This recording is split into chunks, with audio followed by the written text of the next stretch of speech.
Hello. I would say good afternoon, except it's good afternoon in DC, where you are in the world. It may be good evening, it may be good morning. We have folks from all over the place, as is appropriate for this, the inaugural session of our SIS dialogues on global IR. My name is Patrick Thaddeus Jackson. Most people call me PTJ, which is why that's what my screen name says here.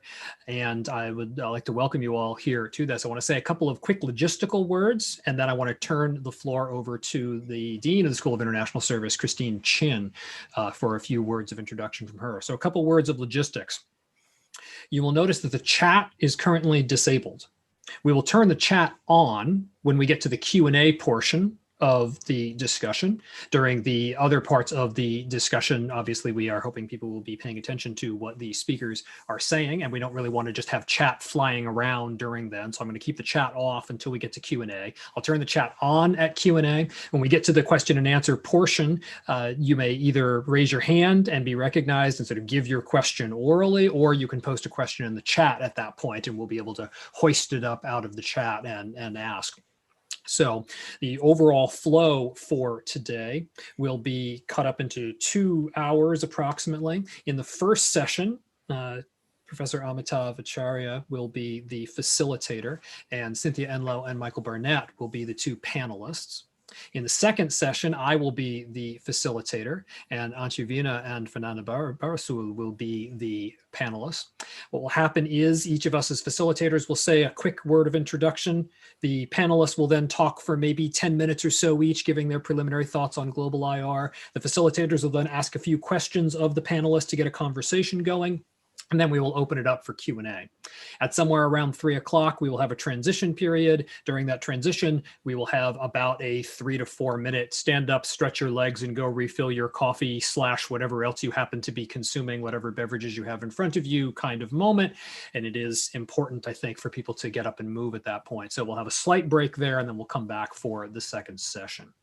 And with that, by way of logistical introduction, allow me to then turn this over to the Dean of the School of International Service, Christine Chin, who will give us a few words of introduction. Christine. Thank you, Patrick. Welcome everyone to the School of International Service, or SIS as we affectionately call her. Global IR Dialogues is a new SIS initiative to rethink and redefine international relations for the 21st century. The initiative reflects and builds on our school's mission and its strengths in multi-thematic and multi-interdisciplinary scholarship. The Global IR Dialogues call for a more inclusive and pluralistic approach to international relations from this broader perspective. IR, much like the social sciences and humanities, has been dominated by Western narratives, ideas, and institutions. As such, SIS faculty member Amitav Acharya proposed global IR in his 2014 presidential address to the International Studies Association. The purpose of global IR, he said, is not only to make international relations and international studies writ large safe for diversity, but also to be intellectually enriched by it. Global IR aims to recognize the histories, ideas, practices, and contributions of societies and actors that have been neglected or marginalized in dominant IR literature. This includes not only scholars from the Global South, but also scholars in the Global North, including the US, whose voices have been neglected, erased, or silenced. Growing demand for a level playing field among peoples of different races, genders, cultures, creeds, presents an opportunity for the SIS community, and we do have a global SIS community of faculty, students, staff, alumni, and partner institutions to really enhance our teaching, research, and networking activities to reflect the realities of this changing world.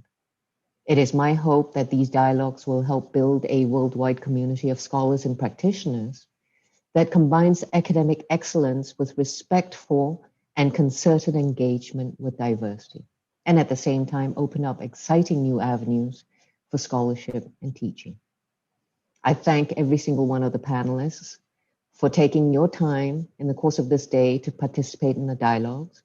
And special thank you to my colleagues, Professor Amitav Acharya, Professor PTJ, for your work on putting the dialogues together, and I wish everyone a productive, successful, and enjoyable discussion. Thank you.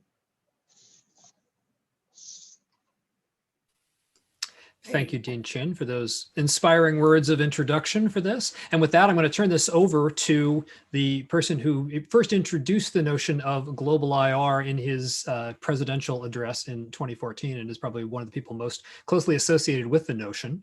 And I'm fortunate to have as a colleague, and I'm very happy to have been able to work with him putting this particular series together, Professor Amitav Acharya. Make sure you unmute yourself, sir. I thought I did. Okay. Thank you, Patrick, and greetings, everybody. Since our dean has given me 2 extra minutes, I would use those 2 extra minutes before I start my the first session, actually, just to say a couple of words about Global IR. Global IR is actually an SIS initiative for more than one way. So I am really glad Professor PTJ has taken this responsibility of co-hosting this, because it was in the SIS corridor, the new building corridor, that I had a conversation with him when I was trying to decide whether to call it Global IR or Global IS, International Studies. And Patrick told me that we should keep IR because it's a heritage site. We don't, international studies, of course, is important and broader, but we are basically, international studies already is better off. IR is actually worse off. We are more parochial. We are much more Western dominated, and we are less interdisciplinary and multidisciplinary. International studies, as our school is named, as our school is the School of International Studies, not IR, but we have a very multidisciplinary faculty and students. So, but it's IR that needs tending. So I would credit keeping IR in Global IR to him and global to myself. So if you want to criticize us or blame us, blame Patrick for IR, blame me for global. But generally, it has been a fantastic experience trying to do this. We are in SIS, a global IR, global IS school with more than 100 faculty covering every possible region, every possible field or subfield for whatever you call it. And this is not about political science or international relations either. So this is a great honor for me. I'm really excited to see so many of you, more than 100 people, more are coming in. I recognize some of you, although it took me a while to go through all the screens, but I see people here from India, from Japan, from Turkey, from, I was going to say Florida, but Florida is sometimes, and I'm not sure where it is, but Russia, from Germany, of course, Brazil and China. It's a truly global audience, and I hope to see many of you. Again, we're going to continue this dialogue over the next month, actually March, and possibly again into the fall, because we have more speakers than we can accommodate during this the 3 sessions that we plan to get for the first during this term. So I don't want to say much more because I really would like to hear from the speakers and also have Q&A. So it is my great pleasure to welcome 2 very special people to the first session, Michael Barnett and Cynthia Enloe. I have a history with both of them. And in fact, Mike is really very special to me because it was his invitation to contribute to the co-edited book that he did with Emmanuel Adler, another great friend of mine, Security Communities, that really got me into security community and constructivism literature. And Mike and I have sparred over the years, and he is really, I'm really glad that you could come today to speak at this panel. Cynthia, of course, is legendary, and I mean, whoever hasn't read her Bananas, Beaches, and Bases. That's the first feminist book in feminist scholarship I read. But I think I'd like to pay tribute to Cynthia for one thing. She might have forgotten this.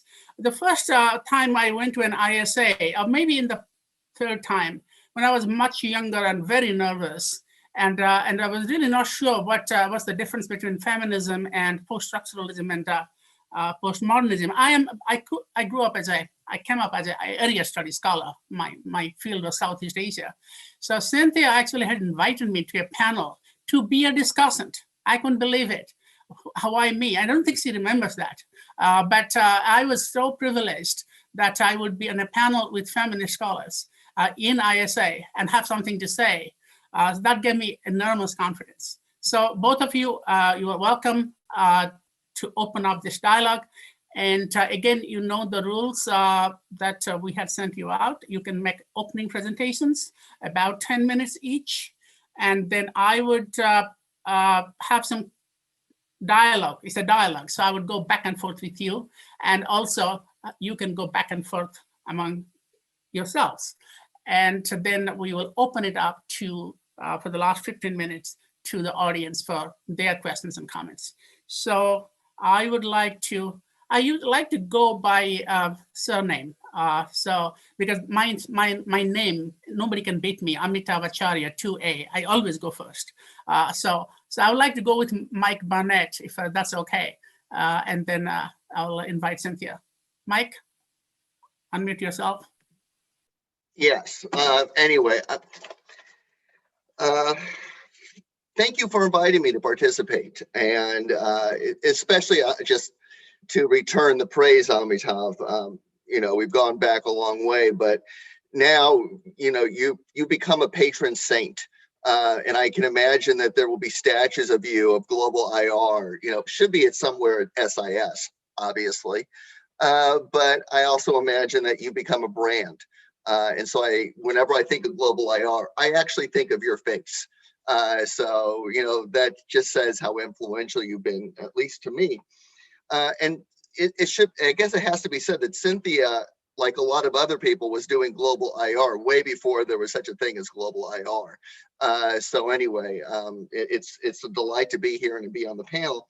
I want to make, I guess, 3 points, and Amitav, you get to, you know, tell me when I've gone on too long.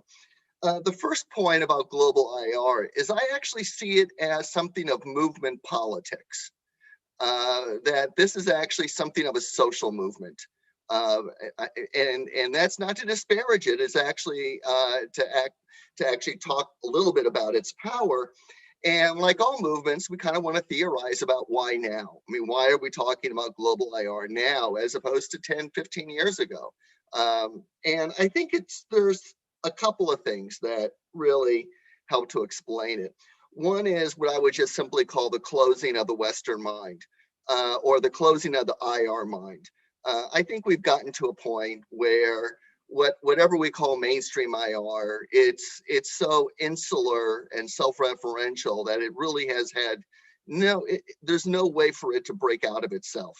And it's quite exclusionary without being intentional in doing so. But as a consequence, you know, the question of, you know, who gets to participate, and I think more importantly, the kinds of questions we ask have become narrowed over time and really have not kept pace with the world. It's, you know, and we can, I think, understand all this from, you know, simple sort of understanding of how paradigms played itself out. But I would just call the first factor the closing of the Western mind. The second is the internationalization of IR. And this is something I guess I can speak, you know, in some ways personally, because I remember when I went to my first ISA, you know, almost 30 years ago now, it was largely American. And then the Europeans came, and then the South Americans came, and then the Asians came. And now I think, you know, Amitav can tell us, but ISA has now, what, more non-Americans than Americans, or it's somewhere more even. I'm not sure what the figures are, but anybody who's been to an ISA can see right off the bat that it's certainly more internationalized. And I think as a consequence, you know, obviously the demand for IR to open itself up to new voices becomes, certainly, you know, the pressure becomes greater. And I think, again, the kinds of topics that are asked have to become more inclusive. And the consequence was you had, you know, these two developments, the closing of the IR mind and the internationalization of IR. These were going to come, you know, into tension with one another. And I think in many ways, Amitav was able to sort of capture that tension into something very powerful and positive. So I think that's partly what explains why global IR has caught on so fast and furious. And it's been successful as a movement politics, I think, as you know, the attendance at this seminar demonstrates. But I do think that there are limits to what movement politics of this kind can do. First off, it's kind of oppositional, and I'll talk a little bit more about this. And it seems more oppositional than it does seem, if you will, positive.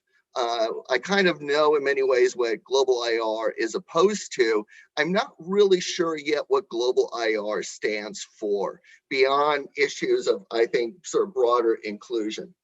It's not associated with an ism, which I think Amitav and others think is a good thing, which I do too, but it's not associated with a body of theory or thought or set of hypotheses. No outcome seems to be of central concern. There's no central argument beyond the importance of inclusion, which is not to minimize it, but which is to say that when we think about what binds the members, it oftentimes is not, I think, intellectual in many ways, but more normative.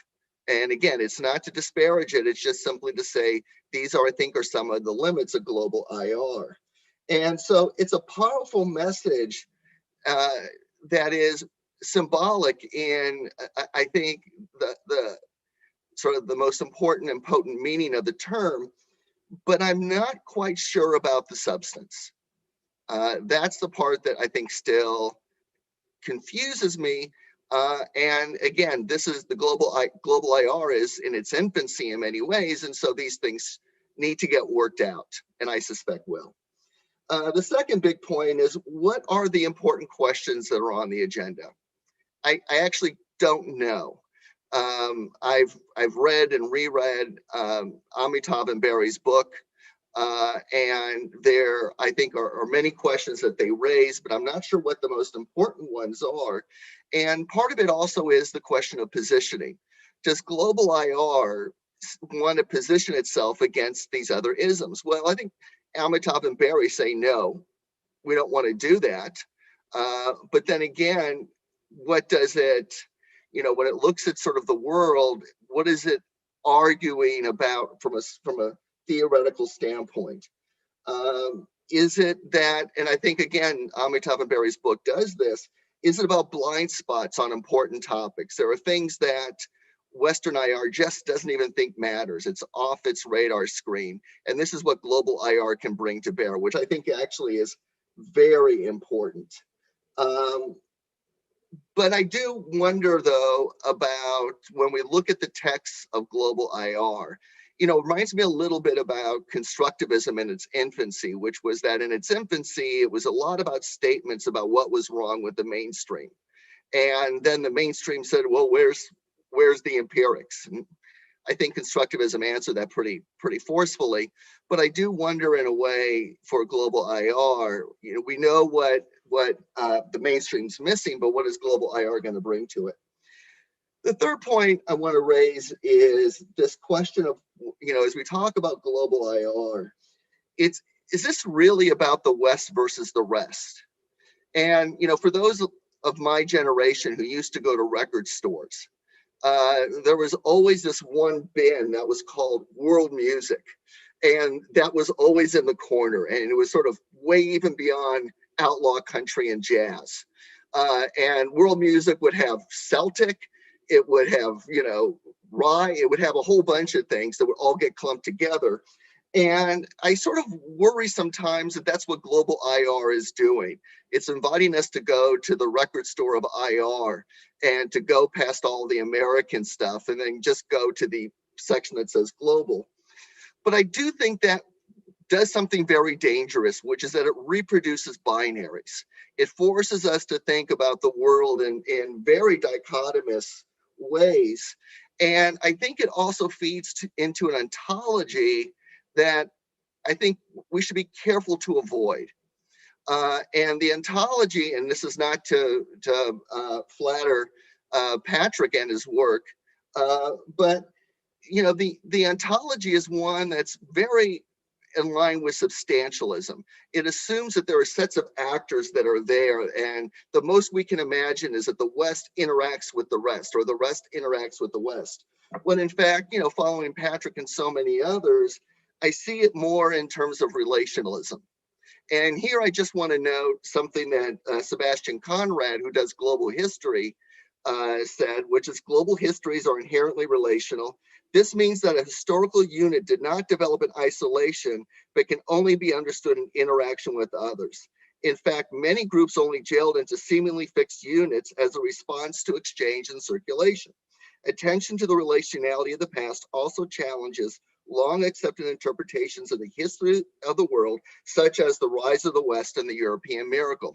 In fact, the category of the West, as we know, did not exist prior to its interactions with others. So I think we need to think in more relational terms. And then finally, I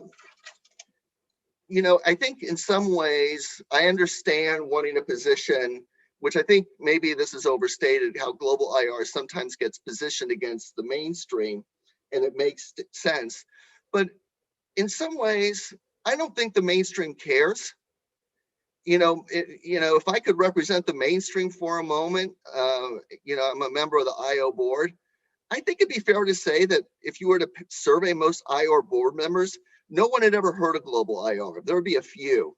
And if you were to tell it to them, I'm not sure they'd be that impressed. And what I would say is, who cares? That in many ways, what I think one is really interesting work. And to the extent that the fixation on the mainstream could limit the kind of work we do. And so I would say, yes, be attentive to that big, that Western IR, but don't, I guess, overstate and make it a bigger monster than it is. Thanks. Myself, thank you very much, Mike. I do have a couple of things just to quickly react to you. First of all, I personally hate world music or world cinema, even worse. Coming up from India, where we love Bollywood, I hate Bollywood being classified as world cinema. I want there to be a section on Bollywood in every record store or a video store.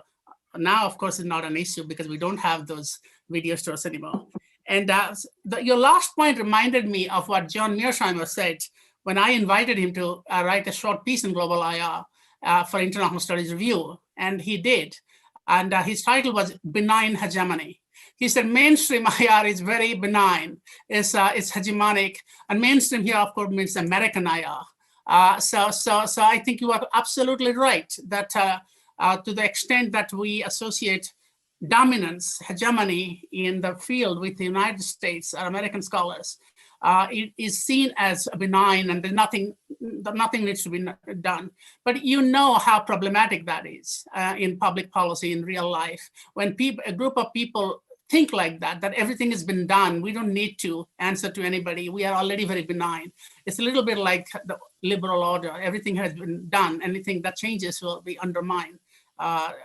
World order, or in this case, the discipline. We'll come back to this. Let me just now invite Cynthia Enloe for her initial remarks. Cynthia, you have the floor.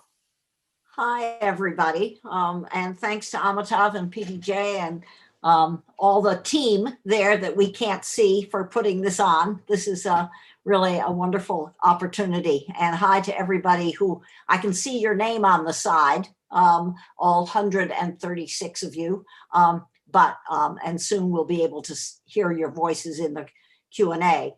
When Amitav, it's very interesting, we have this history, Amitav, because Amitav remembers me inviting him to a panel where he wasn't sure what he was supposed to be on the panel.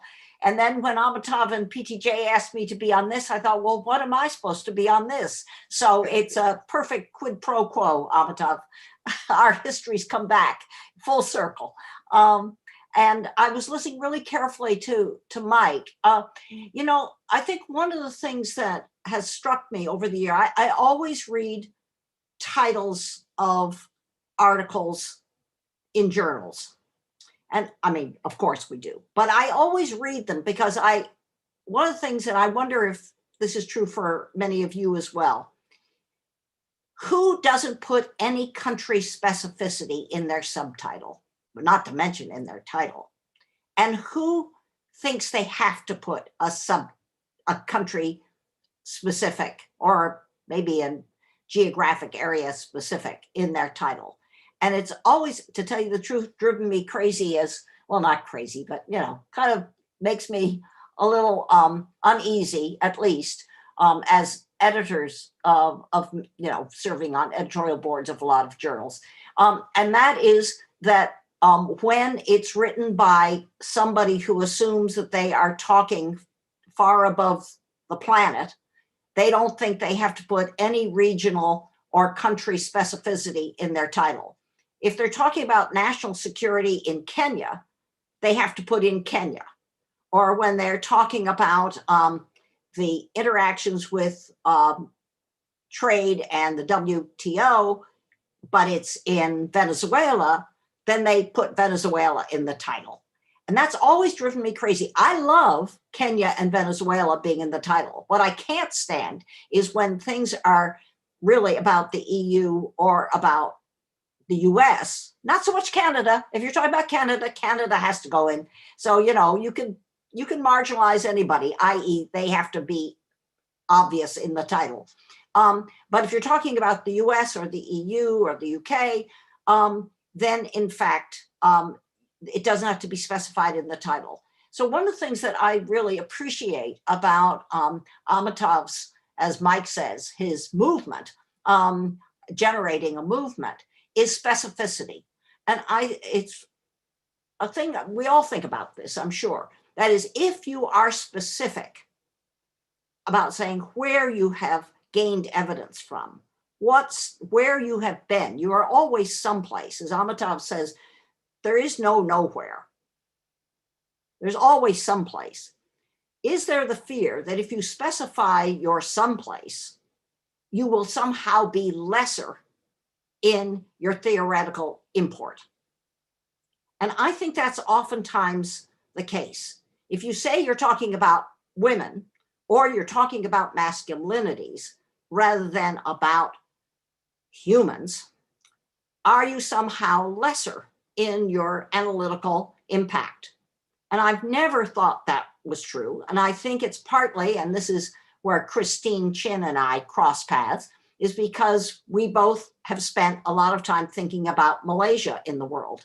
And as a result, we don't think that if you are trying to understand some aspect of Malaysian international relations, international interactions, you don't think you're lesser because you're trying to stand in Kuala Lumpur or stand in Borneo, in Sabah or Sarawak. You don't think you're lesser in what you can understand.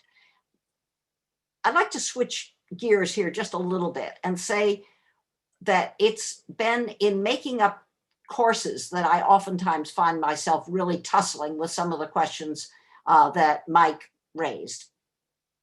And most of us are teachers or have been teachers or are intermittently teachers or mostly teachers.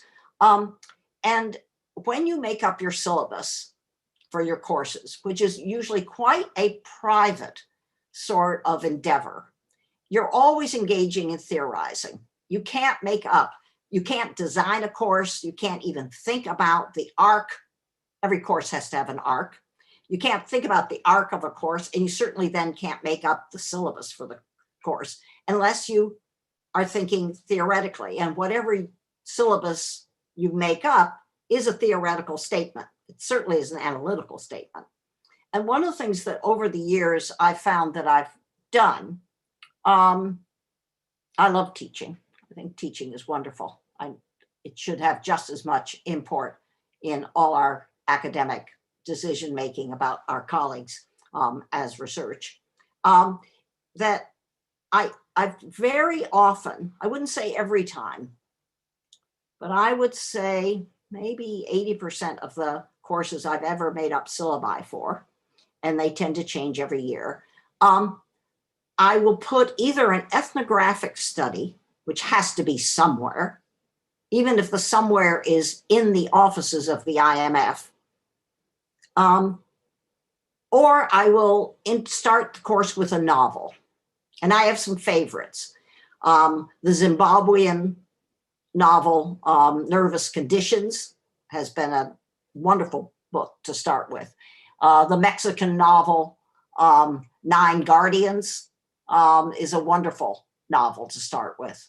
The memoir of Huda Sharawi, the feminist nationalist and from Egypt, is a terrific place to start.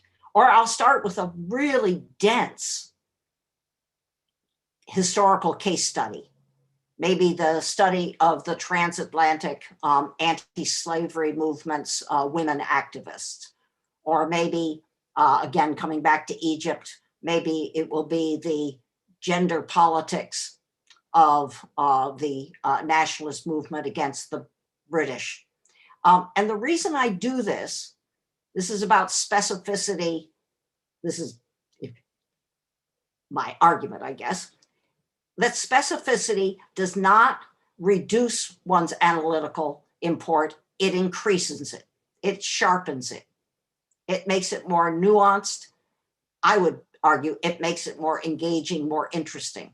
That is, I will start with, now I've not always been teaching Americans, and at my university, Clark University, and my guess is with many of you who, if you teach in a Western European or a North American university, your classes now are made up of a lot of people who didn't grow up in the US.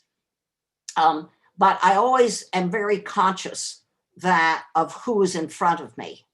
And I try to think, if we're going to start talking about international politics, international relations, or AU very wisely calls international studies, if we're going to do that, then I want to start gritty.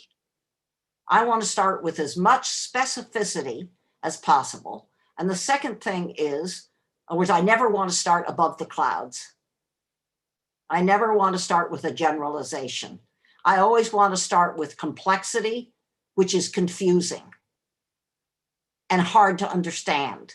And you, the reader, whether you're a student or faculty member, you really have to delve deeply into the specific, into the now, but also the there. And the there for the reader becomes the here.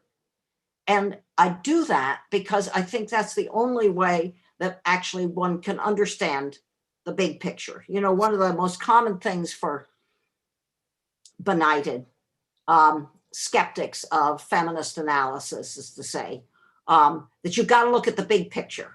And they always talk about, all of you who are feminists or have tried to teach seriously in gender studies of international politics, you've all had this said to you, I'm sure, that, oh yes, this is the politics of women working as migrant domestic workers. Oh yes, that's true.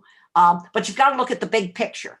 And the argument is always that the big picture is more important than the nuanced complexity that you are revealing. And my answer to that is not to ignore the big picture. You know, patriarchy matters. That's the big picture. You know, it matters. Neoliberalism matters. Imperialism matters. You know, these matter. But I've always, well, I shouldn't say always, but it does help to come, as Christine and I have, out of Malaysian studies. But I've always thought, if you can't understand the little picture, you'll never understand the big picture. It's not that the big picture, which is what just sucks all the specificity, all the complexity, all the there-ness out of analysis. You can't make sense of the big picture. It's hollow if it's not built upon all those confusing, complex, dynamic, gritty, nuanced realities of the little picture. Who does the laundry? who takes care of the post-war PTSD soldier? Who does a domestic worker in Lebanon send her money home to? But those really are not just beside the point. They are the point. So the big picture makes no sense unless you have what is sometimes thought of as the little picture. But the little pictures, multiple, are themselves hard to understand. And they always take place somewhere. Somewhere.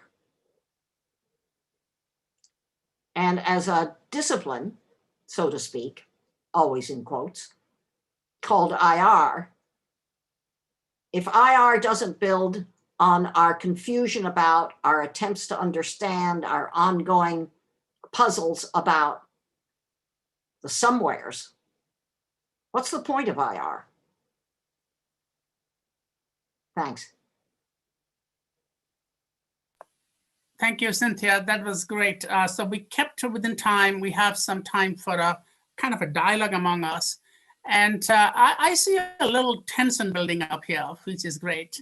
Although I don't like tensions myself, but sometimes it's helpful between what Mike said and what Cynthia said.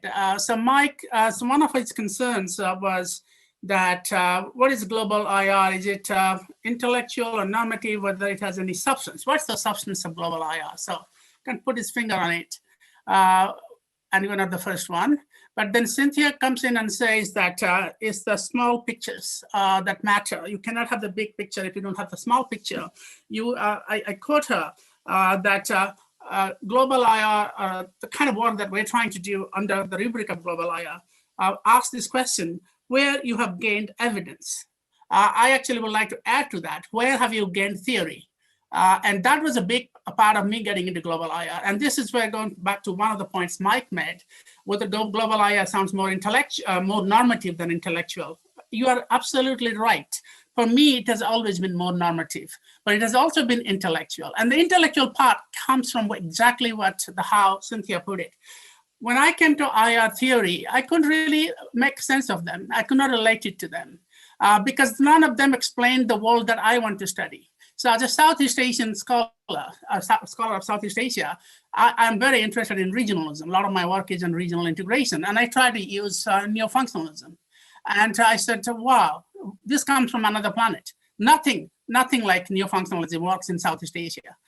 So there was also, and Mike, I worked with you and Emmanuel on your project on security communities.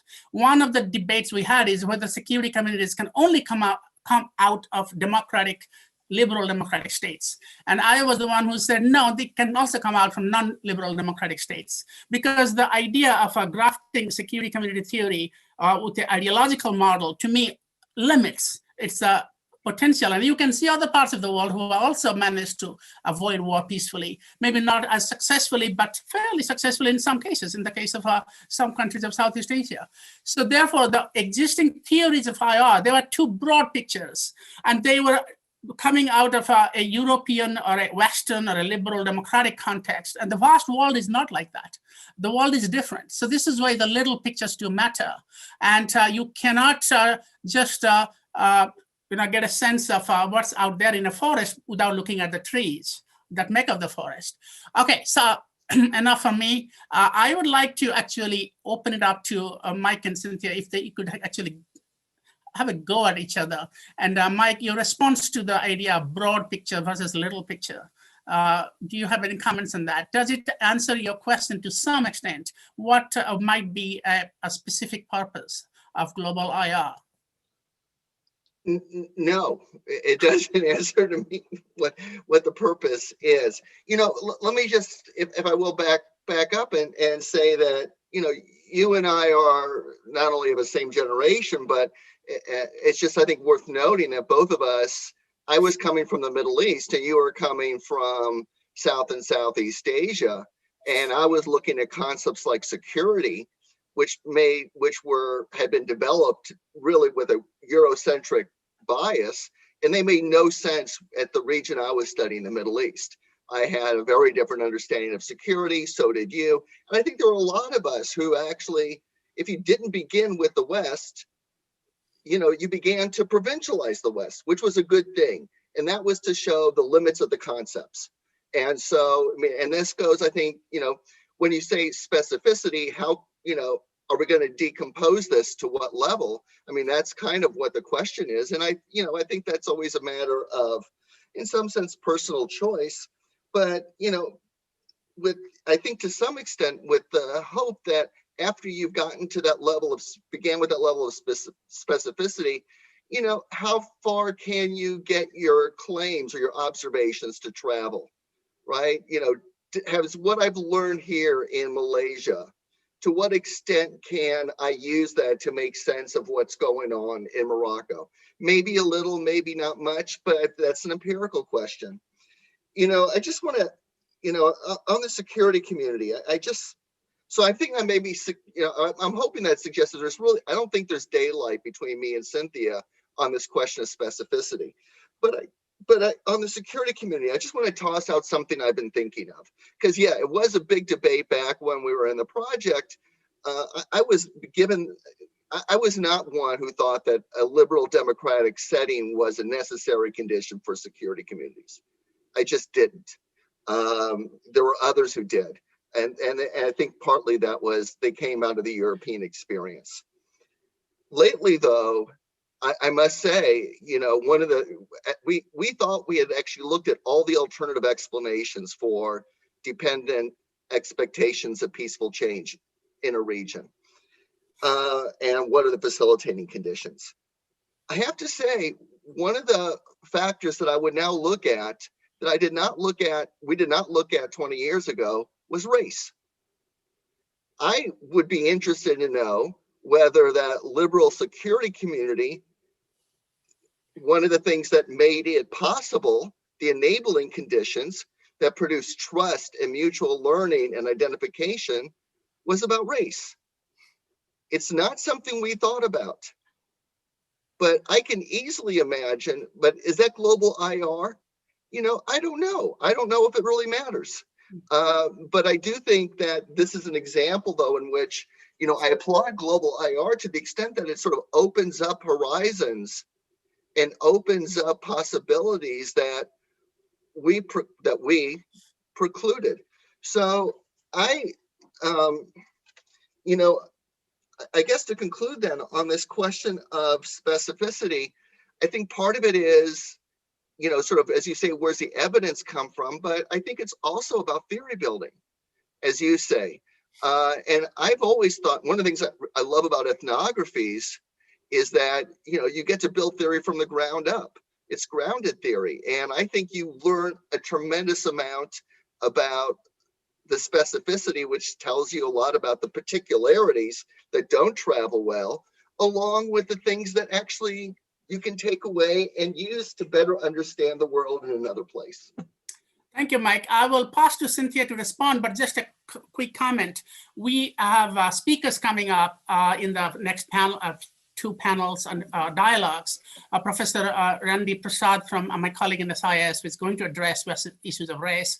But also we have a few of the speakers who would be talking about how global IR has helped them to do specific research. Anthea can talk about her book on global IR. We have Deepsika Shahi from India, who has written 2 books on global IR, building a general kind of theory out of some specific cultural and historical and conceptual experience. We have Young-Soo Yoon from Korea, who will be in the last panel, who has also written a book on global IR from looking at East Asian experience. We have Diana Tirsi from Argentina, who is just finishing co-editing a book on Latin American global IR. So I think one of the vantage points of global IR is how do you communicate between the global to the local and vice versa, and that's where more work needs to be done. But there's certainly something is very important to global IR. So Cynthia, please, any comments you may have on Mike, put in your or. And by the way, if anybody has questions, very quickly. I think as, one of the things that I've been curious about as well is not just global IR, but also global sociology, the tradition of dependency theories. There's this whole tradition, that came from imperialism and colonialism, different theories that preceded that I think were so rich, so powerful, so insightful, precisely because they really were trying to build theories of domination. And, I would say as you do global IR, don't think you have to reinvent the wheel. There's some great literature that's still very much, I think, relevant. Sorry, Cynthia. No, it's all it's called a dialogue or trialogue, a trialogue. But not monologue. No, definitely not monologue, too boring. Yes, I think I have learned, especially since I belatedly came to feminist analysis, but I'd say even before that, because where I started was ethnic politics. That's where I started. First of all, in Southeast Asia, particularly, and then looking cross-nationally at militaries, and spent a long time, before I was a feminist, I'm embarrassed to say, before I was asking feminist questions, I was looking at cross-national state strategies built on ethnocentrism and on racism to build state security forces. And that were called ethnic soldiers. I spent a long time on it. And I gained a lot from it because I realized that I really had to understand Scottish regiments. I remember once I was sitting in an office of a small radical, supposedly, at least critical, research institute in London. And the guy I was sharing the office with, who's now quite an influential guy, very nice guy, and he looked across at me. We're in these cramped spaces with a lot of, used coffee mugs, that kind of place. And he looked across at me and he said, "Cynthia, what are you doing?" I was reading a Penguin book's history of Scottish regiments. And he said, "What are you doing?" I said, "Well, I'm learning about how states go about deciding who to trust and who to distrust, and weighing their ethnicized and racialized notions of who the state elites can trust, and out of that building their military forces." And I said, that is happening in Russia, that is happening in the Philippines, that is certainly happening in the United States, but it's happening in Belgium and in Brazil and most of the other militaries that I'd been looking into. So I said, learning about Scottish regiments sounds so beside the point, but in fact, it gave me a lot of questions. And I think Amitav's point is a very good one. And that doesn't mean that, or Mike, maybe you said it as well, it doesn't mean that one question automatically becomes the best question to ask the next place, but you begin to build up questions without presuming answers, and they can travel, right? You have to be ready to be surprised, right? You have to be ready to be surprised and to admit surprise and say, I thought I would find this in Belgium because I found it in Thailand, and then not find it. But you have to ask the question. So I think one of the things about globalizing our practices of teaching and doing research on international politics is to be really upfront about the questions we ask that turn out not to be applicable. Mm. We oftentimes, I think, we're a little embarrassed and we delete that from our introductions or from our conclusions, or worse yet, from our, quote, methodology sections. But I think learning which questions really surprised you because they had, as Mike, I think you suggested, they had no salience when you asked them. And that out of your array of questions, both the ones that turn out not to be useful and the ones that turn out to be surprisingly revealing, you build theory. I mean, I am a bottom-up person. I mean, I didn't start with patriarchy and then move down. I have tried, I still am trying, because patriarchy is constantly evolving, constantly updating itself, running faster than we are. So I'm constantly updating my notions of how this works. But I really would urge people to engage, and this means you have to have funding. This is really the political economy of academic research. To do the bottom up sorts of research, you usually have to have more funding.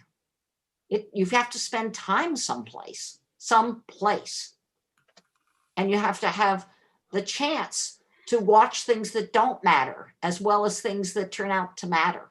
And that takes funding. So the bottom-up approach to analytical argument, and if you're more ambitious, theoretical argument, takes more funding.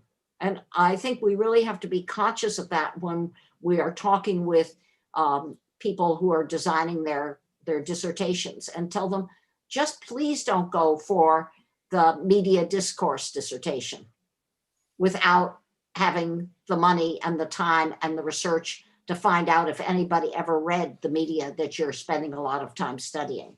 But I'm a bottom-up person, and I think it's because it allows you to be surprised. Okay, thank you, Cynthia. Patrick, are we able to take some questions now? We certainly are. I have a couple in the chat if you would like, and I also know that Randy Prasad had his hand up. So do you want to go to Randy first? Or you want me to read one from the chat?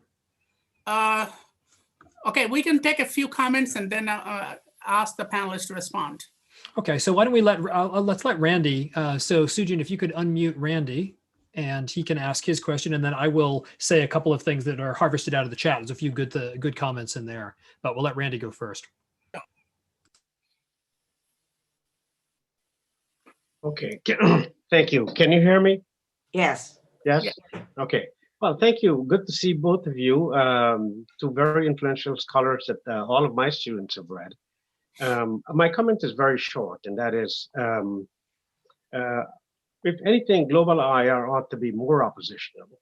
It need not ask the Western Academy for permission on the grounds and the terms of its engagement. In fact, that is the hegemonic control of institutions. That's what we have had for a very long time. What is liberalism other than a movement accepting that it is armed and realism? That's what they are. They're armed movement. They are armed with very powerful nation states. And if you think, Michael, I think that the point about race is really important, but you could use it sort of like in a reverse way that you talked about the European security community.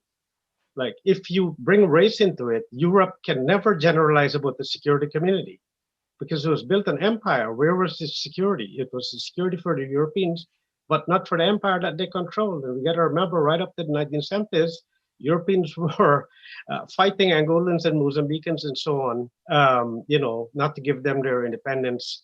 And Western states were fighting to protect apartheid in Zimbabwe and South Africa. So Europe, the European, if you use Europe as the basis of a security community, I don't think it works. That's only if you view Europe as parenthetical and cut off from the rest of the world, which actually doesn't go with the relationality that I think you rightfully call for. So that's just an opening observation. I yield back. All right, Patrick, you want to? Yeah, let me throw a couple of things in that have come up in the chat. There's an interesting little conversation going on here. Just to start with this question that Tarek Tununji asked, and I apologize in advance if I'm butchering people's names by only looking at them in writing without having gotten clarification in advance. But Tarek's question, what added value do we get from global IR as opposed to other post-Eurocentric approaches like decoloniality or post-humanism or worlding beyond the West? There are a number of other movements to use Mike's term, that are going on within the field of international studies broadly that seem to be pointing in similar kinds of directions. So is it useful? Can we specify the distinctiveness of global IR versus some of those? There are also a number of questions about how one uses global IR to study particular things. But there's finally a set of questions, couple of questions here, and I'll specifically highlight Hyun Park's question. There's a binary issue, sort of picking up on Mike's comment about Western versus non-Western and the sort of unintentional dualism that is produced by speaking of it this way. And so the question she asks is, for advancing the global IR study further, what would be a more appropriate or alternative term or concept? And she notes in particular, it's a problem I keep struggling with as a junior IR scholar who wants to contribute to this debate and make it sort of legible to a broader audience. So are there alternatives to that kind of binary language? Let those get tossed out there and give people a chance to respond. Well, I see that some of these questions could be saved for Professor Prasad, especially the decoloniality and postcoloniality and the global IR relationship, because that's a very important one.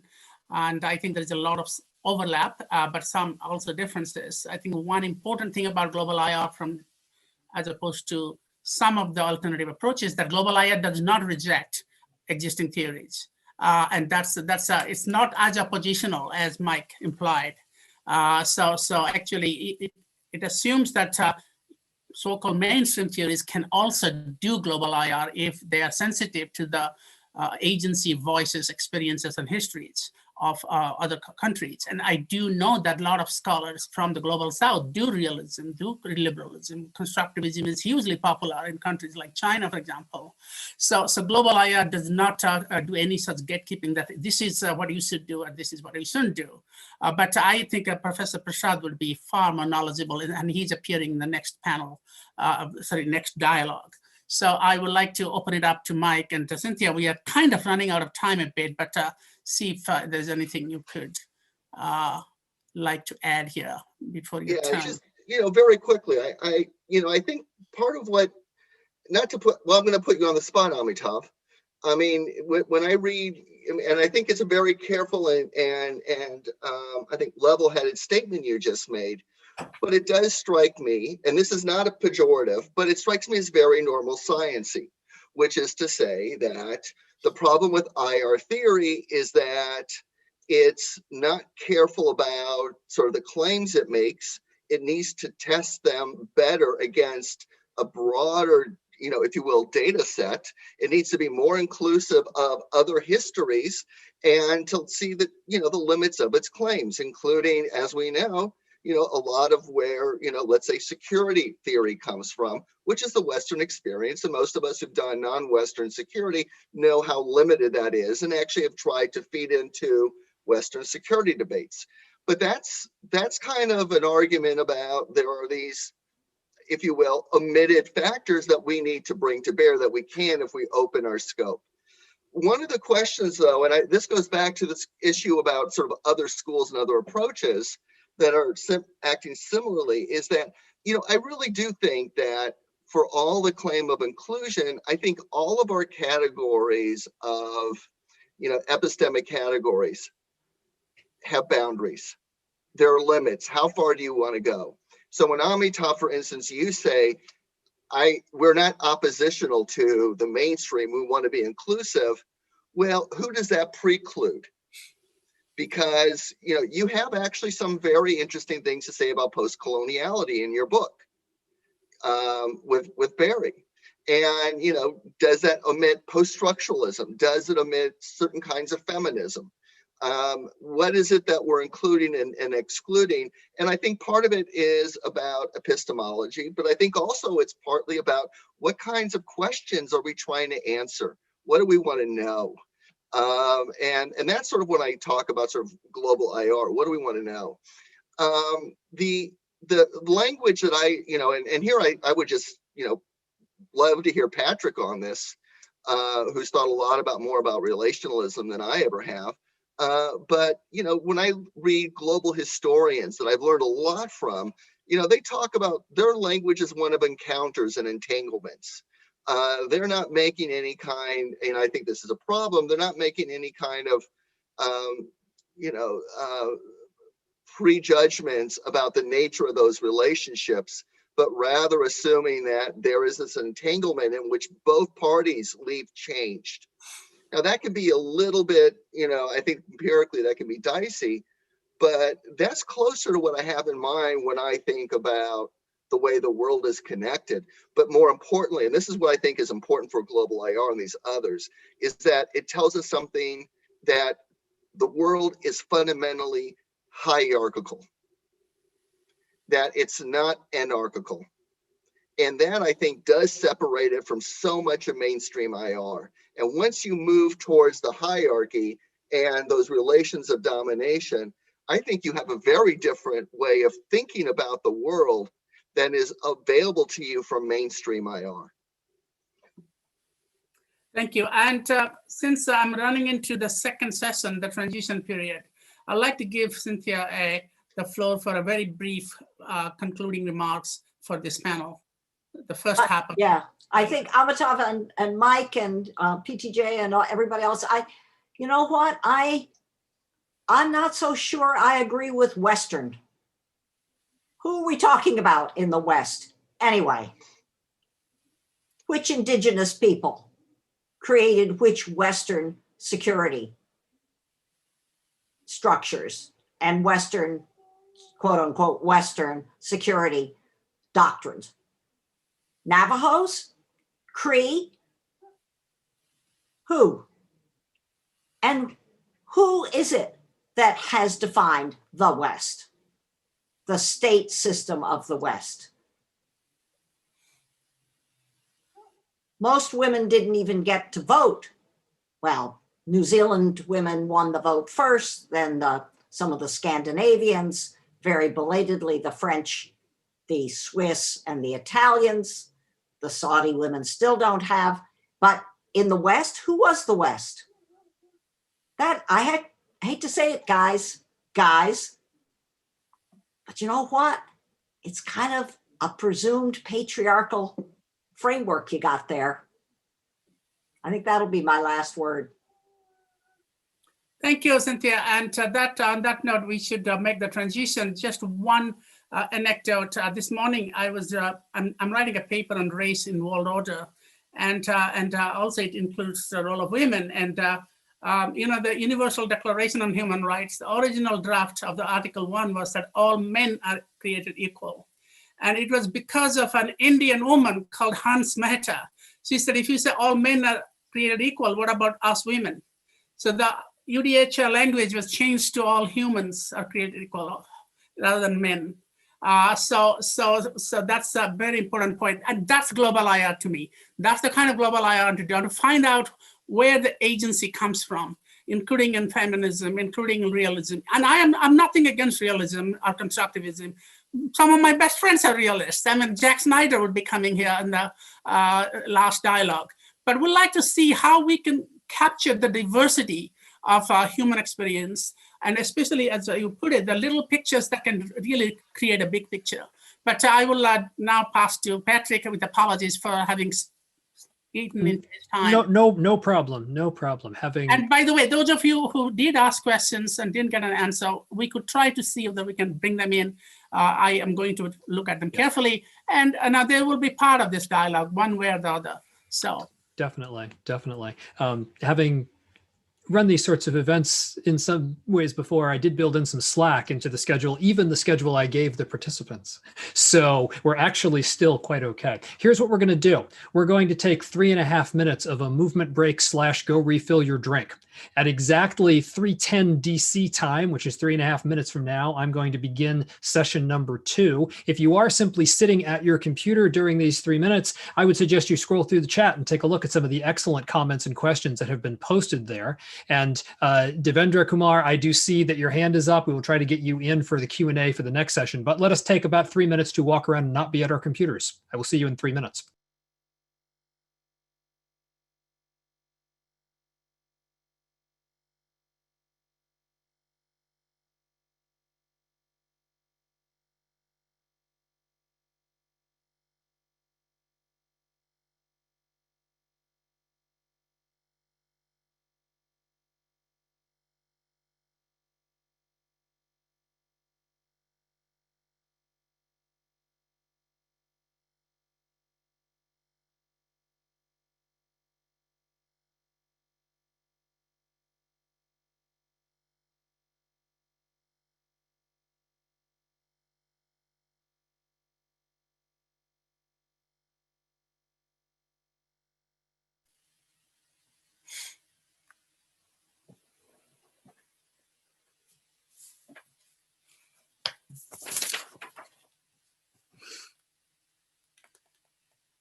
All righty.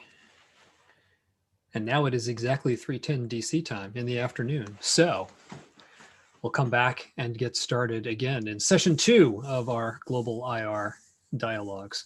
So thank you to Amitav for an excellent chairing and facilitating an excellent first session. Thank you to Mike and Cynthia for having participated. Mike unfortunately had to leave us because he has to teach, but that is a fairly important thing. So we wish him a good class. And what we're going to be doing here in the second session is we're going to be continuing this discussion a little bit. I don't want to say much here at the beginning because, as in the first session, I think what's interesting is to hear from the folks that we have invited as panelists to speak and give their kinds of provisional beginning statements to kick us off a little bit. I will say one thing here at the outset, which is at least that for me, the idea of global IR, what it primarily does, as far as I'm concerned, is highlights the extent to which the thing that we call IR wasn't global in the past. So simply by naming global IR, and parenthetically, when I think about the kinds of work that is done on international affairs globally, I tend actually to think more in terms of international studies than I do in terms of IR. But the phrase global IR nicely highlights the way that this thing called IR, which presumed, and many of us who were trained in it initially were taught to presume, that it was after universal invariant knowledge that did not have a there-ness to it, to channel a phrase that Cynthia used in her comments earlier. And that framing of IR as being this kind of view from nowhere is called into question by the very idea of global IR. It sort of invites us to ask the question, where has IR not been global? Or not been sufficiently global? Where has it not incorporated voices from around the world? Where has it not dealt with a wider set of issues than the sorts of things that were deemed to be acceptable by a very narrow, and I'm not going to use a vague term like Western, I'm going to say very specifically a mainstream of US political science, and IR as a subfield of US political science, had a certain set of canons of inquiry, both in terms of methodology and in terms of substantive issues, which were considered to be legitimate kinds of issues. And simply saying global IR allows us to then reflect on that and think about, well, where have these boundaries been enforced? What else might fit in there? What other kinds of research agendas and ways of proceeding might we then want to incorporate? So actually one of the comments in the chat, Jonas had asked why perhaps inclusion is the primer, perhaps therefore the journey can start there. And I completely agree. I think in some ways it's important simply to raise the question of inclusion without necessarily prejudging what the outcome is going to be, because that shows us how little inclusion there was previously and opens up the possibility of a bunch of new things. And that's what I think is kind of interesting about all of these dialogues. So to help us kind of think this through, we have again invited a pair of scholars from around the world to be able to contribute to this conversation. So in this second session, we are fortunate to be joined by Vina from Hamburg and Fernanda Barasu, who actually has a new affiliation that I need to look up because I forget exactly what it is, but she is now at the Universidad de Valladolid, if I've pronounced that at all correctly, but that is where she now is. And I think I'm going to do the opposite of what my colleague, Professor Acharya, did, and I'm going to invert the tyranny of the alphabet. And I'm actually going to ask Anchi to start off and then Fernanda to make her comments next. So Anchi, the floor is yours for about 10 minutes. Okay, well, thank you very much for the invitation, Amitav and PTJ. I'm really pleased to be here. And I think it's also the first time, Cynthia, that we are on the same panel. I mean, we've been reading your book ever since I started my studies at the Free University of Berlin. And I won't know how long ago that was, but I'll take Patrick, you asked a couple of questions which I found really helpful, and I'd like to concentrate on those, and they really are about order, about teaching and publishing. And I should say in advance that Amitav, I very much see your global IR, sort of the presidential address and then the publications that followed, as an invitation to think about how the global might be actually conceptualized. And with that, I have started teaching my classes here for the past 3 years or so on the BA, MA, and PhD levels, just starting with global IR, and invited people based on problem-based learning to think about how would they fill it. And I say a few words about that. I also wrote my last book, taking global IR as a way of framing something that I wanted to do research on. Now, the first question, I have these 3 questions, and I make 3 brief points to each of these questions. And then I'm, of course, also open for questions. And I should say that I actually learned a lot from my students who are from more than at least 10 different countries all the time and each year. And so then, and also from different disciplines. And so I actually learned a lot, and the trigger, Amitav, that was yours. So about order, you asked how do changes in world order affect international relations, and I just sort of sneaked into an LSE panel on of the edge of the world and how the liberal international order changes, and in 3 sentences, John Eikenberry basically said the international liberal order is still worth striving for. John Mersheimer said it's not necessarily desirable. And Beate Jahn said we need to actually renegotiate the rules and norms locally. And I'll, of course, start with Beate Jahn's concept, and we need to renegotiate the rules and norms. And that goes straight back to what, Cynthia, what you just said. We're still, I mean, our social contracts are built on the sexual contract, and Carol Pateman is as up to date as she ever was in the 80s. So then what do I do? How do I do that? I take contestation theory as a heuristic framework that is devised from critical public philosophy, and people who know me know that I usually work with James Tully's work and his interpretation sort of public philosophy in a new key. And then you look at contestation, and different from Mike Barnett, to me, contestation is a good thing. We need contestation. We need, I mean, opposition is something that gets us going. So I'm very much with the 18th Brumaire on that we need the dialectic. And so then 3 points on if we take that as a heuristic framework, then first we look at societal agents and their engagement with order. We don't start with the order, but with the agents. And the way they engage with the norms and rules and institutions of governance that are put to them and they are expect to follow. And then the logic is to study reordering from below. And that is, of course, through social interaction. And then we see how normative structures that are there are reenacted. And then we see the meaning and use of these structures. And how do we do that? Empirically, we follow the conflict. And that's where we are straight into ethnographic studies. And then we need to look at the messy bits and start from the messy midst, as Fritz Kratochwill would put it. And so then in following from contestation theory, two things are really important. One is regarding the political order, and there we are looking at contested compliance with certain norms of governance that people simply don't see the benefit in complying with. And the second is, and that refers to international law, the normative order. That's the contestation of norm violations, the norms that matter to us. So it's these two that are out there wherever we are in the world, if we think as a globally kind of connected society.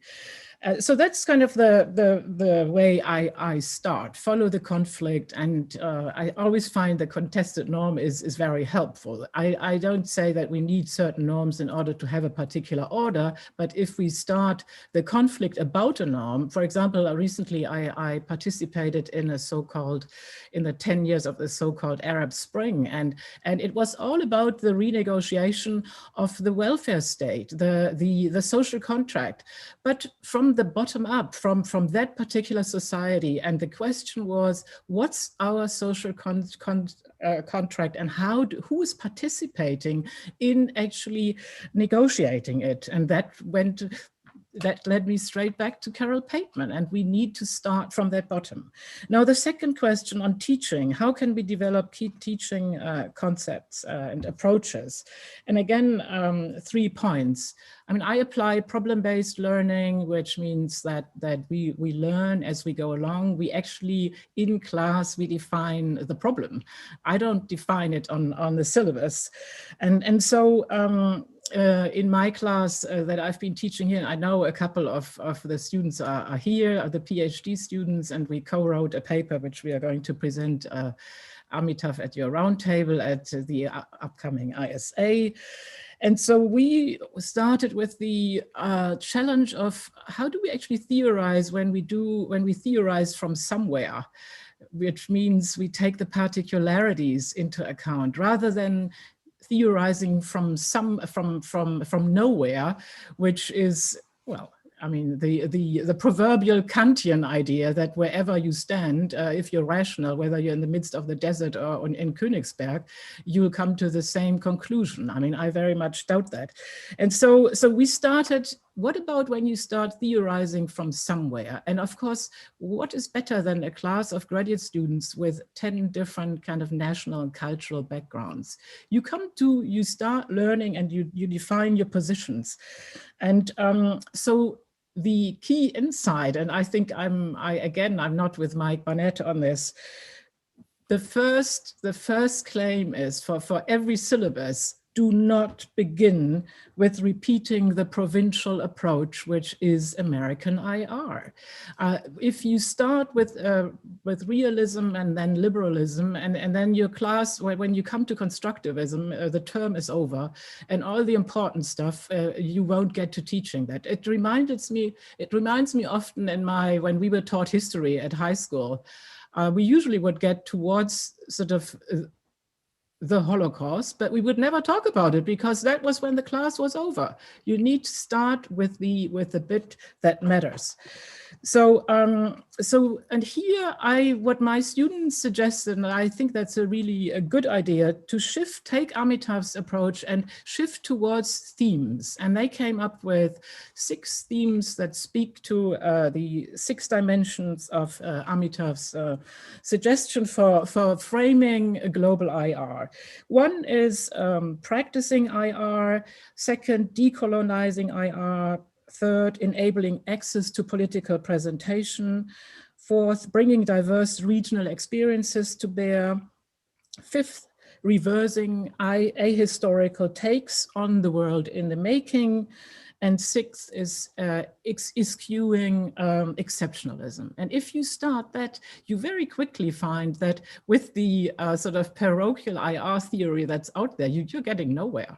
You need to be interdisciplinary, and you need to actually, I learned so much about how you can do historiography, how you actually go into the field, sort of action ethnography and so on. My students are a lot better in that, but I found that very helpful. And then the third thing in teaching, we had innovative outputs. I don't ever do exams. I also don't have students writing long, boring essays, which usually they have a writing block towards the end of the term when they're supposed to write them. So we do Wikipedia entries, for example. We dig out people who don't have an entry, but who are excellent IR scholars, or blogs or review articles or joint publications.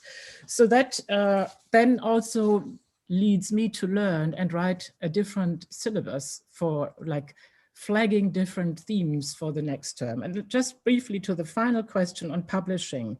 Again, what can we do to be more diverse in terms of publishing? And here, well, I can speak as an editor of a journal that's called Global Constitutionalism.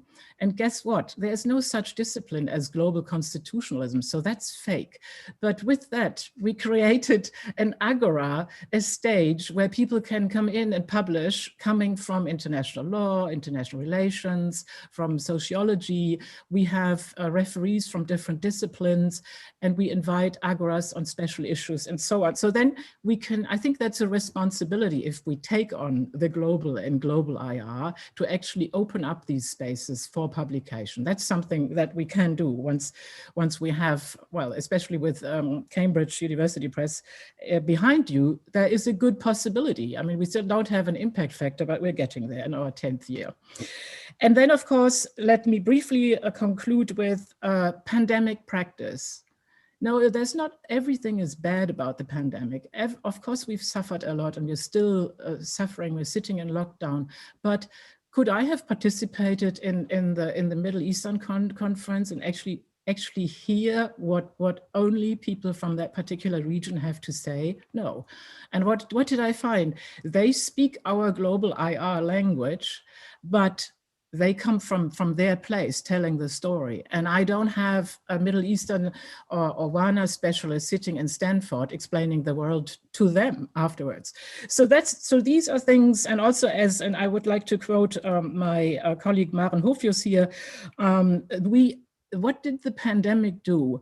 The pandemic thrust us into a deep crisis. And what do we do? And I quote Maren here, in deep crisis, we turn to improvisation.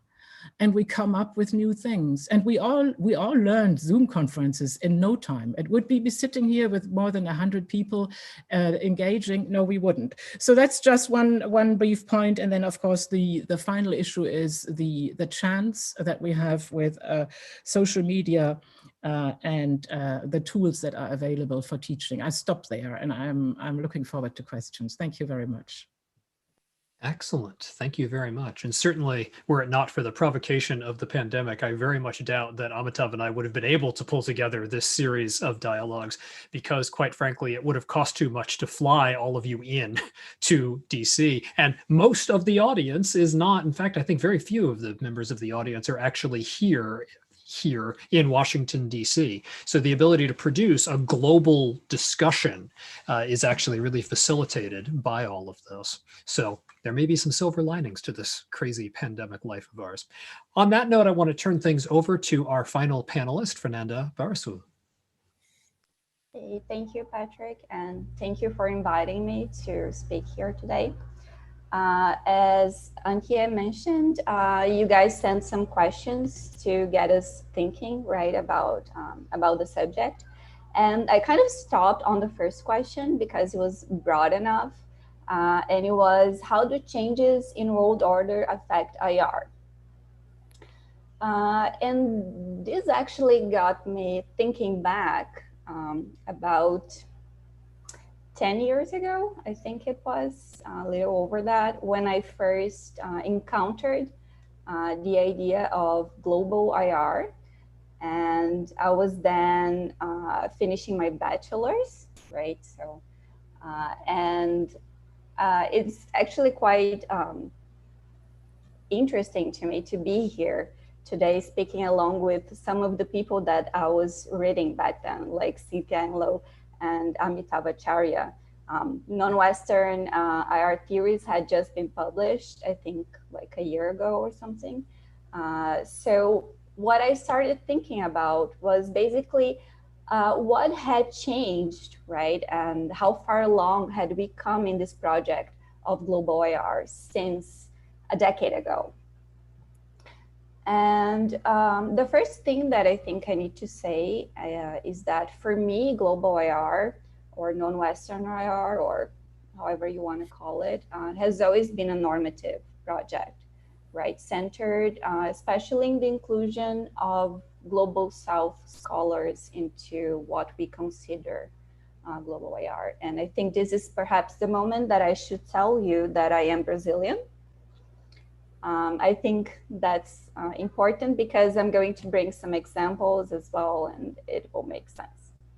So of course, it was not just theoretical for me, but actually something personal to me as an academic from the Global South. Well, I was becoming one back then.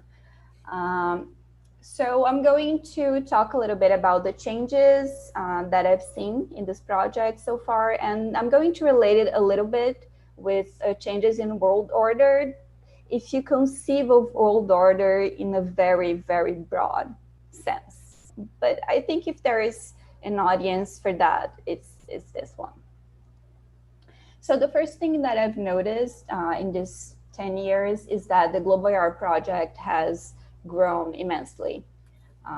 If you look for publications on the subject, the number has grown exponentially, so much so that I have not been able to keep up with all of the literature. The second thing that I've noticed that I think is positive is that I've seen a growing inclusion of perspectives that used to be marginal in IR, like postcolonialism, feminism, and decolonial theory more recently. And I think this has been one of the most interesting outcomes of this. Of course, we still encounter every time we use one of these perspectives, the traditional, well, is this IR question? But I think that's been happening less and less. So that has been very positive. However, I think there is still lots of room for improvement. And in fact, I think that we've had some backlash or backsliding in some points that I think relate to some changes in global order as well. So the first thing that I think that we have not advanced as much as we could have is that we have not eroded the hierarchy that exists between North and South in IR. I think one of the reasons for that is the maintenance of what we consider the canon of the discipline, right? I'm not saying that we should just erase all of that, but I think that a lot of these works and these authors that have acquired this almost holy aura of, you know, this cannot be touched. You absolutely cannot finish a bachelor's degree in international relations without having read, you know, these particular works, right? And I think here I'm touching a little bit in what Antje was saying about syllabus, right? How we construct our syllabus. And I think in a way, we have a lot of constraints, right? Our freedom is not complete. When I go into, like Patrick said, I'm in a new university now. When I go there and I'm going to start teaching, let's say, our theory, I have a syllabus that is given to me. And I have some freedom, but I can't just, you know, let's go crazy. Let's not read any of these, you know, traditional works. It doesn't really work like that. It's just unfathomable for a Brazilian student to finish their bachelor's without having read Waltz, Cohen, Nye, Wendt. You know who I'm talking to. I don't need to go on listing people. So I think that kind of has remained. And I think it's always interesting for us to consider not just why these works are there, or just criticizing them, but also thinking about how does one become part of this canon, right? What are the barriers to entering, right, this special space of, okay, you have to read this to be an IR person.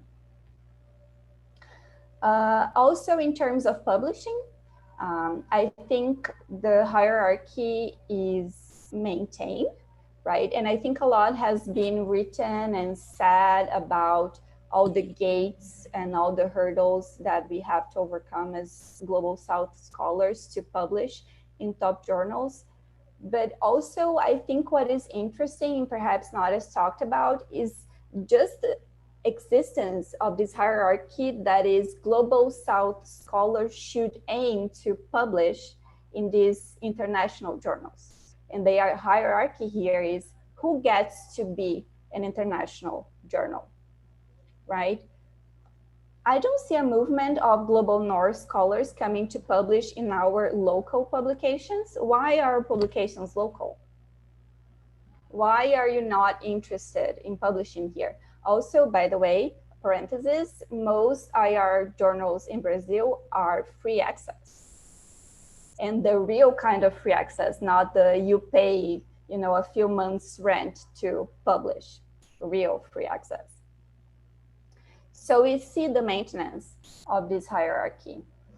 And what we also see, and this has been very strong in the past decade, is a push for internationalization in the Global South of academia and of scholar work. And this is not bad per se, of course. I think that the more exchange that we have, the better. But this ends up somehow exacerbating inequalities that we already had in Global South academia.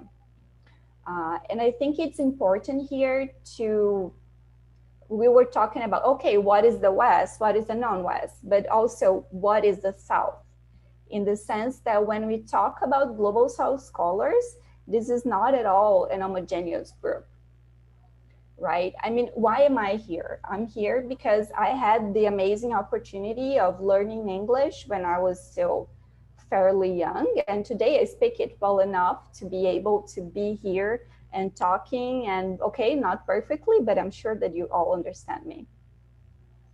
So when you have this push towards internationalization, where publishing in international journals become more important for your career, and where participating in international conferences become more important, this is a problem not for a general Global South scholar. This is a problem for Global South scholars that come from marginalized groups, right? And here start coming the Brazilian examples. So the Brazilian currency has taken a downfall. I don't know if you guys are following our amazing politics currently. And right now, to participate in ISA, it costs, I would say, perhaps half of a master's student's monthly stipend. I know there are some Brazilians in the audience. They can help me. Yes, it's kind of funny that it's shocking to you. Yes, because, you know, when I went, I lived in the US for a year on a scholarship. When I went there, it was a lot less and has become increasingly more expensive. And with inflation here, the rising cost of living means that, you know, the stipend remained the same. So it's actually impossible for master's students, and even I would say a PhD student that only has a stipend to depend on, to actually take part in ISA, right? And well, if you want to publish in English, you either speak very good English or you have your work translated. And I work as a translator. I do translations, and I can tell you that one paper, the translation of one paper costs an entire monthly stipend for a master's student. And I'm not that expensive, okay? So when we talk about the cost for Global South scholars, what we're talking about is how we are actually basically deciding who gets to be in academia or not in the Global South, right? And we are contributing to making it ever more of an elite, right? And I think that is very problematic. And I also think that, and here I also go back a little bit to changes in, let's say, world order. I think one problem that we see not just in the Global South and in the Global North, but also in the Global North is the growing precarity of academia, right, as a profession.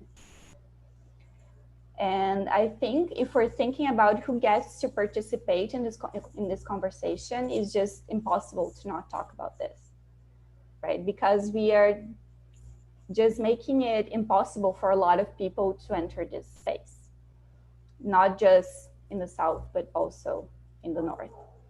And I think that the decrease in government investment that we have seen in the past few years, that is obviously more stark here in Brazil. Since 2015, government investment in higher education has fallen 70%. But we also see this movement elsewhere. And I think this relates, right, to global IR if we conceive it in a broader sense of bringing different voices into IR. And I think that this actually has been the most effective way of keeping subaltern voices silent, absent from the debate in IR. And in addition to these material conditions, and here I think I'm relating a little bit to what Michael Barnett said, I think that often Global South scholars, we are asked to justify our participation in these spaces. Like, well, okay, what are you bringing to the table? What are you bringing to the conversation that wasn't here before?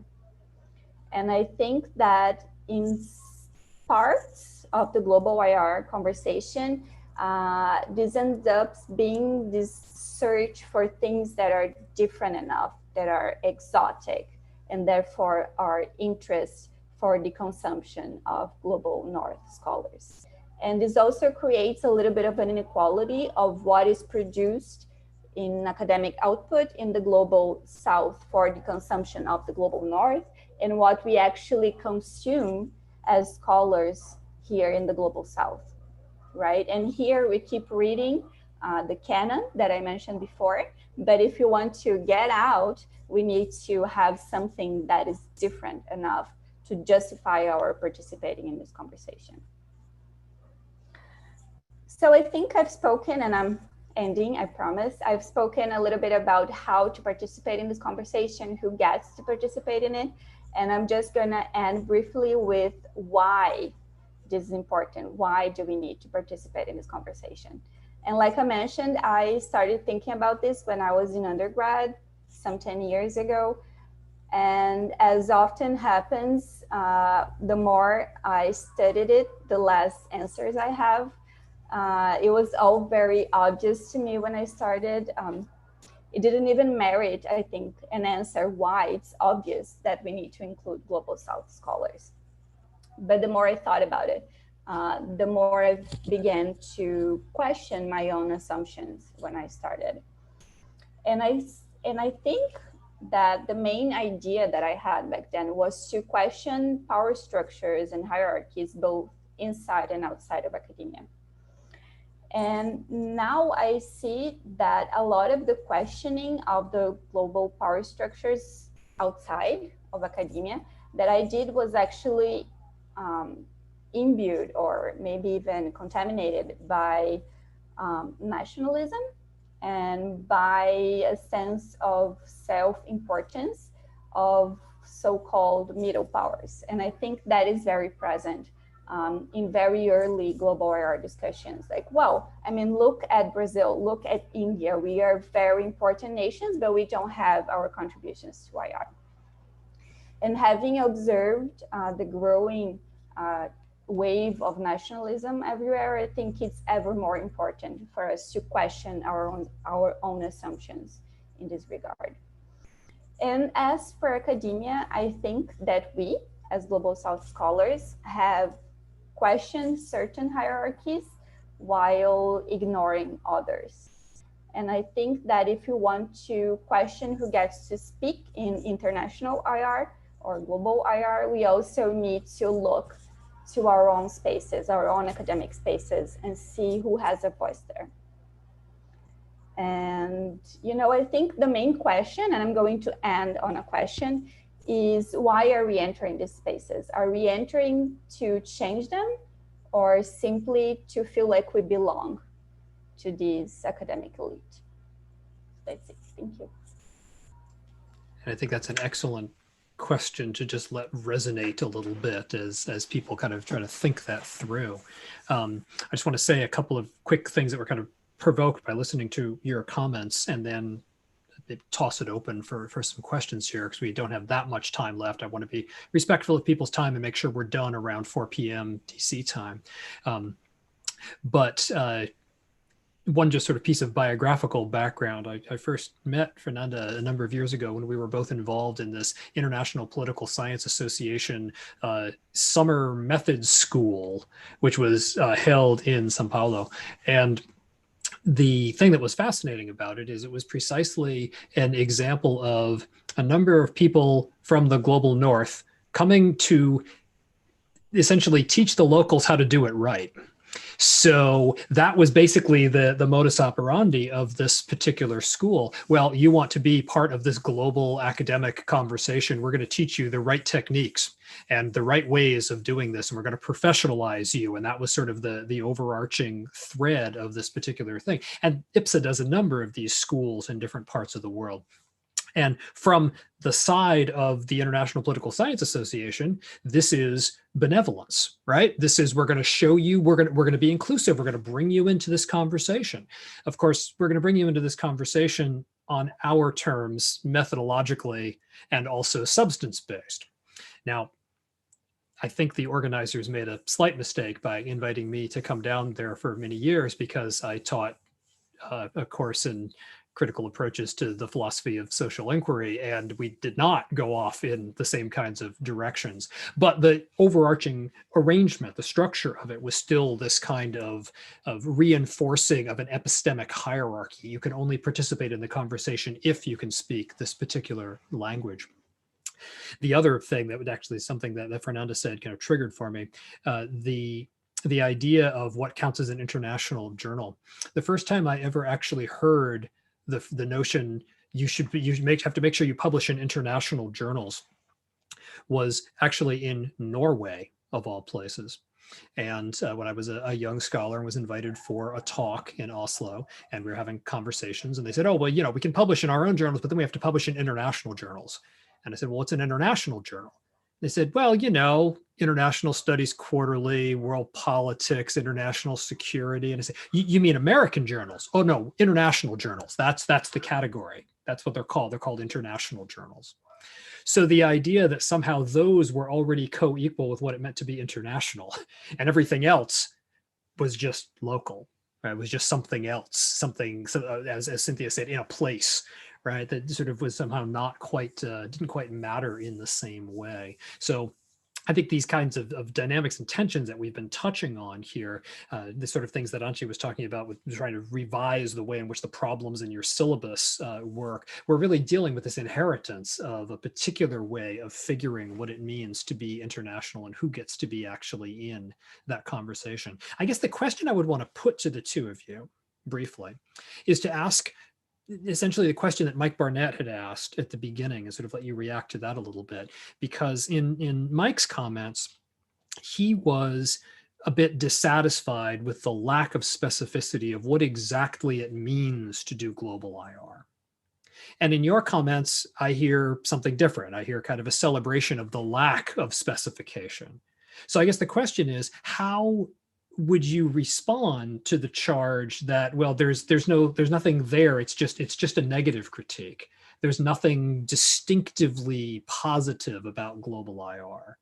How would you, I'm making Mike's comments sharper than Mike actually intended them. So how would you respond to that? And I'm going to open the chat up for the people can post some questions in the chat as well, but we'll listen to Anchi and Fernanda speak to that. Go ahead, Anchi. Well, I think that, thank you very much. And also thank you, Fernanda, for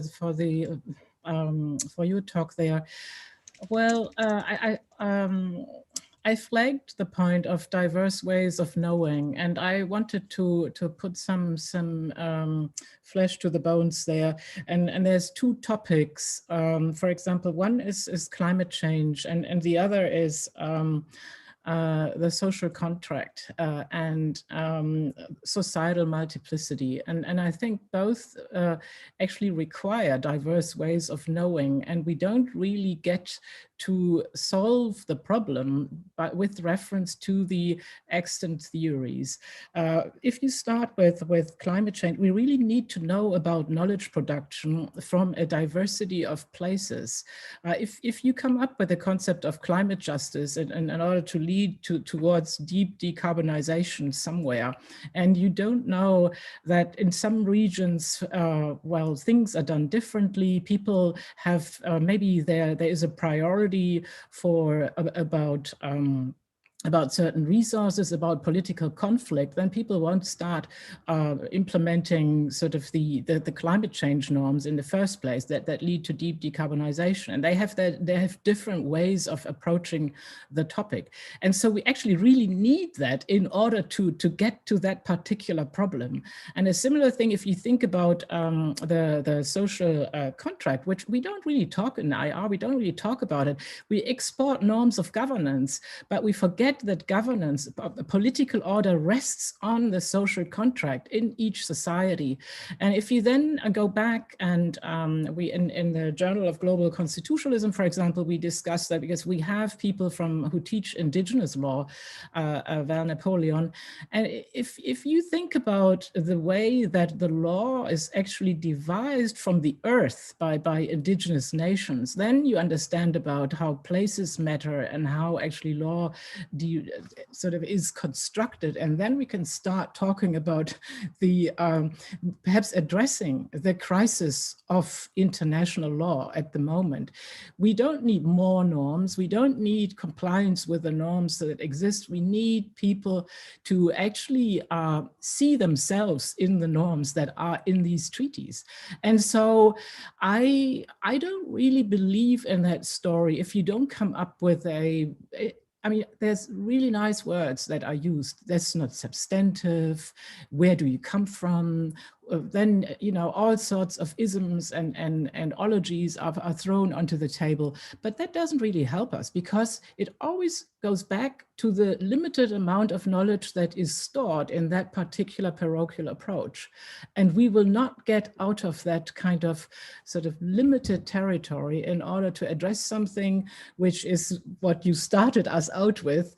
We have issues with the global order currently, and we need more knowledge and different ways of engaging with it. And perhaps a starting point is elucidating dialogue and listening to each other, and then see what meaningful knowledge production actually is. And there's many people who do that. And perhaps, I mean, I've been around for a while, and so I don't necessarily care whether I publish in IO or whatever, because we know most people have to kind of prostitute themselves to get into that journal. I mean, prostitution in the way, intellectual prostitution, that you have to cut off the specific issues that you actually have to say in order to fit into that particular canon. I know many people who said, I would rather withdraw that piece now because half the things that are actually put in the original manuscript are now no longer there. And but those might be the points that are actually important and that we get published in a different journal. So maybe, you know, yes, there are hierarchies, but we also construct the narratives around them. We actually we maintain them on a particular pedestal. And so we need to maybe simply, you know, approach other journals and look at different initiatives. And there are many new, interesting, very good journals with very good scholars on the as editors. And so perhaps when Michael asks, who cares? Well, I could ask, why would I care? Why do I care to be in your terrain? You play ball, as my therapist would say. If they play football, I don't like it. You play football, I play something else.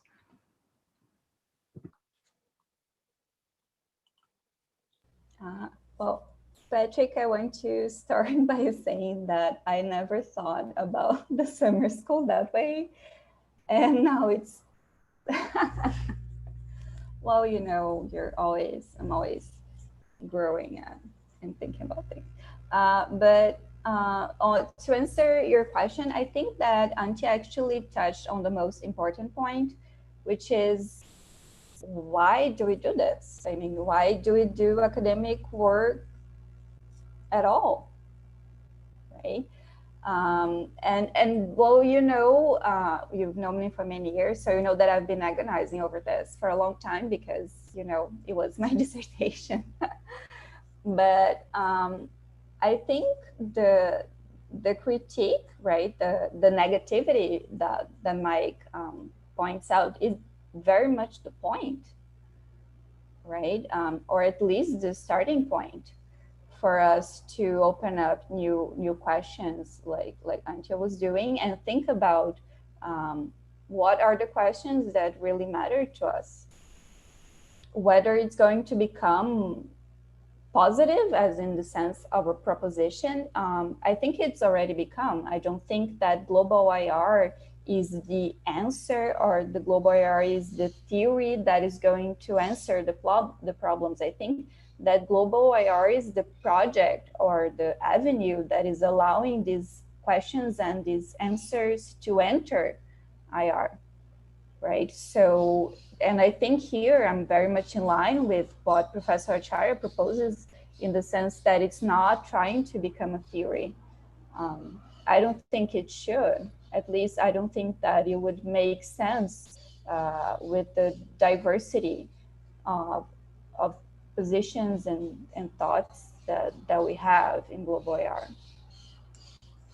No, thank you for that, both of you. There's a couple of neat questions in the chat I want to elevate real quick and sort of get your thoughts about, since both of you and I a little bit, we're talking about pedagogy in terms of teaching here. So Richard Maas asks a wonderful question. You know, the opposite of saying, okay, there's a canon and everybody has to learn it, is 1,000 universities with 1,000 different curricula. So the question is the right approach to manifesting global IR on syllabi a straightforward revising the canon to reflect greater inclusion of experience and scholarship? Or how best should we reflect pluralism while maintaining a meaningful sense of a common field of study? How do you balance that in your syllabi? I know how I do it in mine, but I'd love to know how you do that. You talked about that a little bit. I don't know if you want to elaborate just on that particular point. And Patrick, can I just add something to that? Because I also was looking at the chat, and there are some really good questions. By the way, we will take all the comments and questions into account for our next dialogue. We'll try to build them in so that you don't feel your ideas or comments did not go through. I mean, did not register. It did. But I just want to say, Richard's question was also, what is the right approach? How do we develop a global IR curriculum? And that's a really important question and a challenge. And also there was a question that Ian, our own SIS doctoral student, we're very proud of, asked that when Michael Barnett was talking about developing, testing, the term was used, testing theories, is that a very American thing to test theories? I can answer you that, yes, it's a very American thing to test theories. But let me just go back to the floor and answer any questions you have, any questions you care to answer. Yeah, so balancing this question about canons, what do you think, Anji? How do you do that? Well, one thing, I mean, you need to know what you're up against. You need to know what's out there, but that's for everybody who works in academia. So you really need to know. You need to read. But in order to, I think the key issue for all of us is to ask a good question. That's the main thing, and then we need the tools to answer that question. And that's really everything. And then you start to study. And of course, people, I mean, I want my students to learn as much as possible, but I've come to see, well, we do more and more book reviews, really, and I make a suggestion, and then the students can make their suggestions. And in my experience, and I mean, there are some students here in the room, and you can correct me if I'm wrong, but if students do book reviews in groups and they review like 2 books during a term, they usually learn more than when they sort of hack down sort of the basic knowledge about constructivism, are all about identity and norms. And that's, to me, that's hair-raising stuff, because then students start comparing realism and liberalism, and the solution is constructivism. And that's, to me, I mean, that's the boundaries of boredom, I mean, long crossed, to quote Ole Weber there, and it's just not about learning. So good questions, ideas, and also large issues, large political issues, what moves the world. And then we can go into the messy bits, into the midst, follow the conflict, and grab the tools that work. So I'm really pluralist in every sense of the word there. And I don't think we need one theory to explain everything. Very brief. Fernanda? Well, that's such a difficult question that I ask myself every semester. How do I do this? How do I make sure that the students read, what they need to understand this ongoing conversation, but at the same time incorporate things that are interesting to me personally, and that I think would be interesting to them.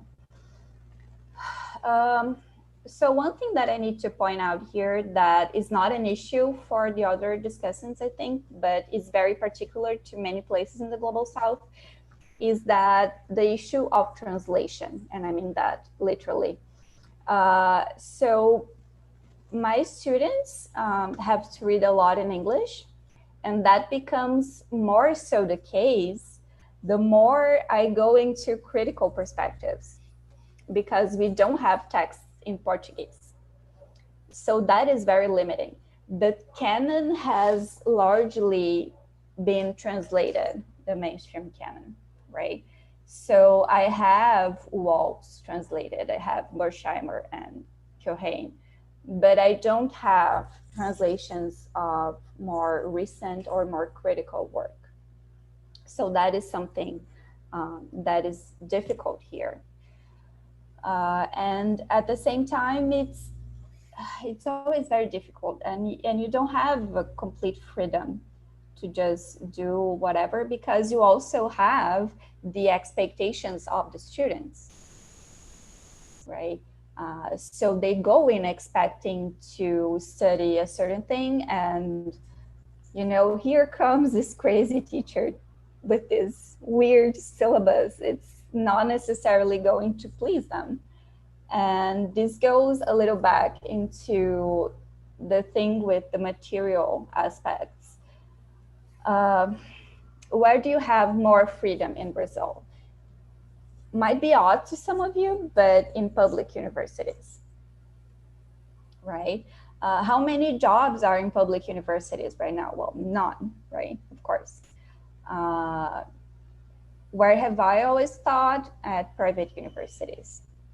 And we are more limited there, and we don't get any money for doing research. We are just teachers or lecturers or whatever nice name you want to give it.